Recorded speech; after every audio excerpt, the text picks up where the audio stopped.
So you've downloaded Xiaohongshu and now you want to come to China. Well, here are 10 apps that you need to know about in order to survive and thrive in this country. Number one is Alipay. This is sort of one of these big apps that you're going to need to use if you come to China. Now, the only thing that it doesn't really do very well is messaging, but that's because there's another app called WeChat that we'll talk about a little bit later on. But Alipay allows you mostly to pay for things. So that means you actually have to bind your bank card to Alipay in order to send and receive money. You can also use a credit card. And as far as I know, if you're visiting China for a short time, it's now started to accept international cards as well. Main features include scanning QR codes and also allowing you to share your own QR code to receive money.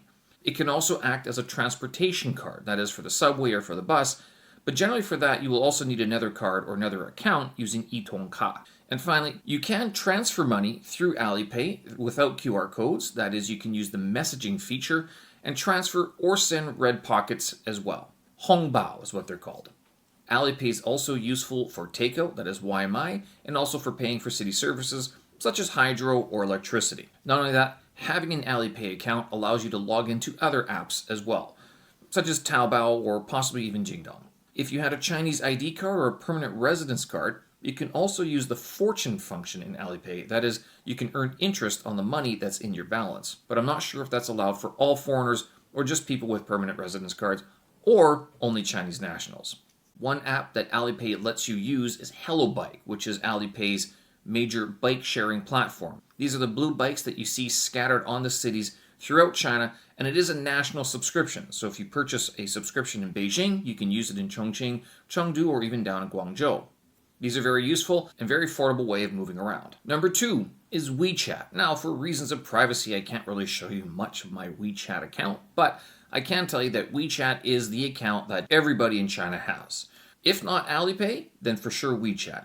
Also acting as a way to log into various apps, WeChat is a bit different from Alipay in that its primary function is messaging. Not only that, it offers the Pengyou Quan, or friends circle, where you can post photos and videos and interact with other people by giving them likes. It does have video capabilities and broadcast capabilities, but you do have to have a permanent residence card or a national ID in order to broadcast. Similar to Alipay, it offers payment functionality not just through transfers, but also Hongbao, that is red pockets or red envelopes. Also similar to Alipay, it has mini apps, and these are the apps that you will use to either buy YMI, order from Starbucks, Baker and Spice, or other locations that offer WeChat mini apps. What's the difference of these? The difference is that you don't have to download a specific app onto your phone and instead can use Alipay or WeChat to access the features. And of course, probably the best thing about WeChat is its emoji functionality. That is, not only can you download cute emoji packs for Spring Festival or Christmas or whatever, but you can also search for a specific reaction, and not only that, you can customize your own or save the ones that people give you. And I warn you now, many of them can be not safe for work, so careful using them and showing people that you have them. Number three, and probably needs no introduction, Taobao. This is Alipay's shopping app. Actually, you can buy everything on this app. From cheap goods to designer brands to medicine to commodities to foodstuffs to software to subscriptions to a lot of different things. Whether it's imported or domestic, a lot of goods are available on Taobao. Now, don't think that just because you're in China, you're going to get a cheaper deal. What you can do is search for the brand name that you want, and then in the suggested tab, find out something cheaper, probably just as good, but not exactly the same. Careful with these because there's something to be said about quality control, and a lot of these cheaper products might not actually be as good as the brand name products. That being the case, Taobao is one platform where you can use English to search for something that you need, and chances are you can order it. The only downside is that a lot of stuff, such as vitamins or other medicines, might need a Chinese national ID card to order them. And this, I'm not exactly entirely sure why, but it's been a restriction that I've seen before. So with Taobao, you can buy just about anything, and since you have an Alipay account, they communicate very easily and is connected to whatever payment method is your default in Alipay. Number four is Jingdong, which is similar to Taobao in that it's a shopping platform, but different in that most of the products that you'll find on Jingdong are usually either brand name or at least of better quality. So It might not be the Chinese knockoffs or the cheap products you can find on Taobao, but it will be the Chinese brand name that produces something similar to what you might find overseas. Jingdong is a little bit restricted, however, in that it doesn't have very good English searching capabilities. That is, you'll probably have to find out the Chinese name for what you're searching for in order to find it on Jingdong. Now, that being the case, they do have imported goods. They also have domestic goods. They have a lot of things that will be what you'd call real and fake. You do need to log in with your WeChat account, but you can choose whether to pay with WeChat, Alipay, or even your bank card. Number 5 is a translation program, and these can be your default programs on your phone. For iPhone, it's Translate. For Android, I can't remember.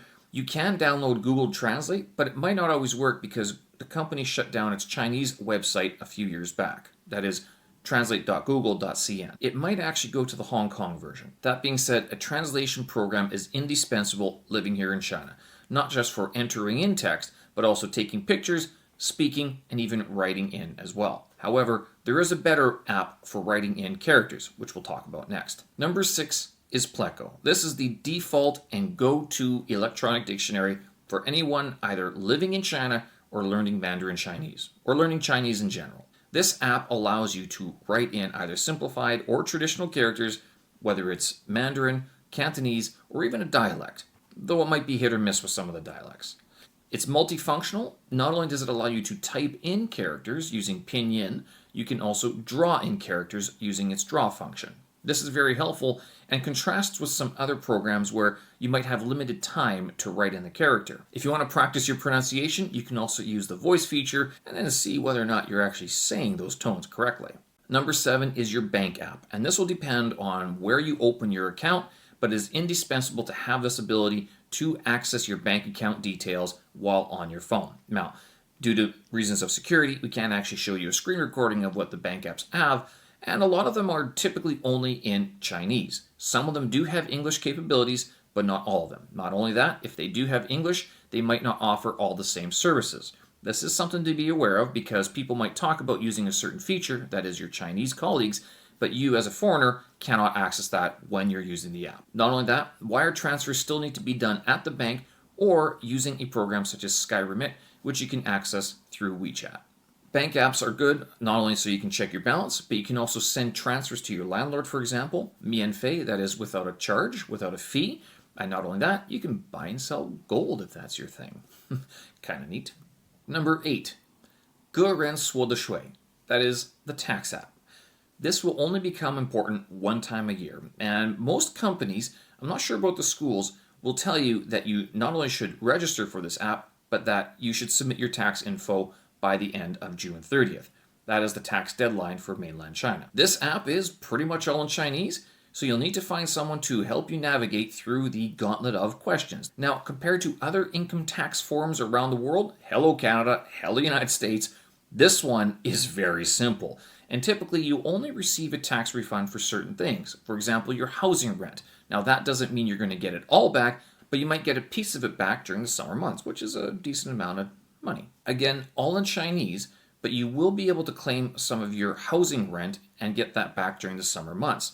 However, to do this, you might have to submit some forms, such as tax bills, tax information, your contract, passport information, or even your housing contract. That is the 6 or 7 page contract that you'll have between you and your landlord. I highly suggest you scan all of these items and you keep them somewhere on your computer or phone or somewhere secure, and that way you have a digital copy in case they ever ask.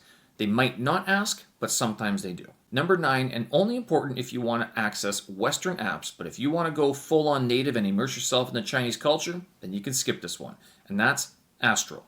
This is one of the only VPNs that keeps on working in the mainland of China. Now, if you're wondering about the legality of it, guess what?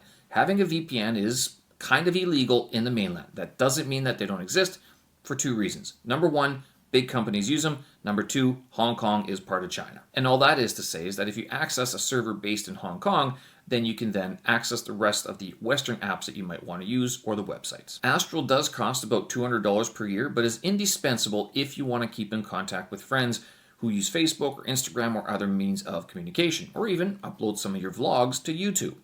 Not only that, if you use a Gmail account and you send your school or your employer your email address and it's a Gmail account, guess what you're going to have to use. Now, I do have to warn you that there are a lot of other services out there that offer cheap or free methods to connect to the outside world. The problem with these is that not only are they unstable, but sometimes you don't know what they're doing with your information, and third of all, they might just disappear, and if it's all in Chinese, how are you going to troubleshoot your problems? Number 10 is Fliggy. This is a flight aggregator or a train or a ticket aggregator, I guess you could say. Not only does it allow you to search flights and trains, you can also book hotels or even book your entire vacation. Now, much of it is in Chinese. I think all of it's in Chinese. I couldn't find the English settings, so if you know where it is, please tell me. This app is great because it doesn't require a credit card and you can pay for your tickets using your Alipay, WeChat, or even your bank account. That means not using credit cards and saving on interest charges. It offers both domestic and international tickets, but you can also search both in Chinese and English. All right, thanks for watching, folks. There you go, 10 apps to survive and thrive in China. If you need any help, get in touch. We'll be happy to help you out. Not only that, we're offering a cheat sheet for these 10 apps, which you can download in the description below. Drop us a comment if you have any additions or subtractions from the list and tell us what app you're using in China these days. Not only that, give us a like and subscribe. Tells the YouTube algo that we're doing something right. Thanks again, folks, and we will do this again. Have a good one. Bye-bye.